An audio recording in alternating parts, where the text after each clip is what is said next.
Hi friends, welcome to my channel. ఈరోజు నేను restaurant స్టైల్లో ఉండే గ్రీన్ చిల్లీ చికెన్ కర్రీని ప్రిపేర్ చేస్తున్నాను. ఇప్పుడు దీని ప్రిపరేషన్ చూద్దాం. ముందుగా నేను 4 ఆనియన్స్ తీసుకొని వీటిని పొడవుగా కట్ చేసుకొని ఆయిల్లో డీప్ ఫ్రై చేసుకున్నాను. అలాగే 10 బాదం పప్పులు, 10 జీడిపప్పులను కూడా తీసుకొని వీటిని లైట్గా ఫ్రై చేసుకొని ఒక బౌల్లోకి తీసుకున్నాను. ఇప్పుడు ఒక మిక్సీ జార్ని తీసుకొని ఇందులో 10 జీడిపప్పు, అలాగే బాదం పప్పులు, అలాగే ఫ్రై చేసుకున్నటువంటి ఆనియన్స్ని కూడా వేసుకొని వీటిని మెత్తని పేస్ట్ లాగా ప్రిపేర్ చేసుకొని పక్కకు పెట్టుకున్నాను. అదేవిధంగా గ్రీన్ చిల్లీ చికెన్ పేస్ట్ని ప్రిపేర్ చేసుకోవటం కోసం 2 కట్టల పుదీనా, 2 కట్టల కొత్తిమీర, ఒక 15 పచ్చిమిర్చిని తీసుకున్నాను. మీకు ఇంకా స్పైసీగా కావాలి అంటే ఇంకొన్నిటిని అయినా వేసుకోవచ్చండి. ఇప్పుడు ఒక మిక్సీ జార్ని తీసుకొని ఇందులో పచ్చిమిర్చి, పుదీనా, కొత్తిమీర మనం తీసుకున్నటువంటి ఈ మూడింటిని మెత్తని పేస్ట్ లాగా ప్రిపేర్ చేసుకోవాలండి. అలాగే ఇక్కడ నేను 1/2 kg చికెన్ని తీసుకొని శుభ్రంగా కడిగి పెట్టుకున్నాను. ఇందులో 1 టీ స్పూన్ అల్లం, 1 టీ స్పూన్ పసుపు, అలాగే 1 teaspoon salt, 1 teaspoon మిరియాల పొడి, 1 teaspoon garam masala, 1 cup పెరుగు, మనం ఇంతకుముందు పేస్ట్ లాగా ప్రిపేర్ చేసుకున్నటువంటి ఆనియన్ పేస్ట్ని కూడా వేసుకొని అలాగే పుదీనా పేస్ట్ని కూడా యాడ్ చేసుకోవాలి. అలాగే ఇందులో సగం నిమ్మ చెక్కను తీసుకొని నిమ్మరసాన్ని ఈ చికెన్లో పిండుకోవాలండి.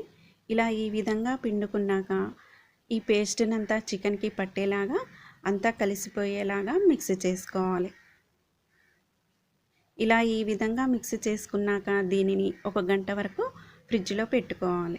ఇప్పుడు స్టవ్ మీద ఒక బౌల్ని పెట్టుకొని ఇందులో కర్రీకి సరిపడా ఆయిల్ని వేసుకున్నాను.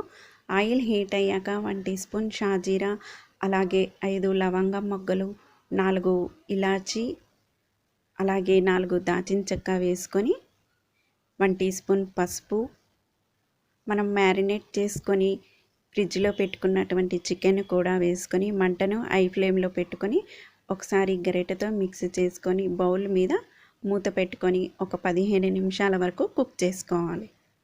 ఇందులోనే 1 టీ స్పూన్ సాల్ట్, అలాగే 1 టీ స్పూన్ మిరియాల పొడి, 1 teaspoon garam masala, 1 teaspoon kasuri methi, అలాగే కొంచెం బటర్ని వేసుకోవటం వల్ల మనకి ఈ కర్రీ అనేది చాలా మంచి టేస్టీని ఇస్తుందండి.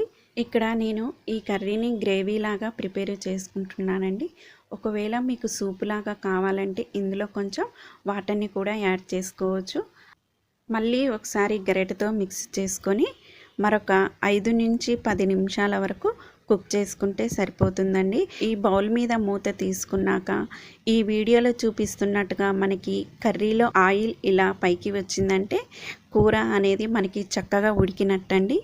ఇప్పుడు మనము ఈ కర్రీని ఒక సర్వింగ్ బౌల్లోకి తీసుకొని సర్వ్ చేసుకోవటమే. అంతేనండి, మన రెస్టారెంట్ స్టైల్లో ఉండే గ్రీన్ చిల్లీ చికెన్ రెడీ. ఈ కూరని మనము రైస్లో కానీ రోటీలో కానీ తింటే చాలా టేస్టీగా ఉంటుందండి. ఓకే ఫ్రెండ్స్, మీరు కూడా ఒకసారి ట్రై చేసి నాకు కామెంట్లో ఫీడ్బ్యాక్ని ఇవ్వండి.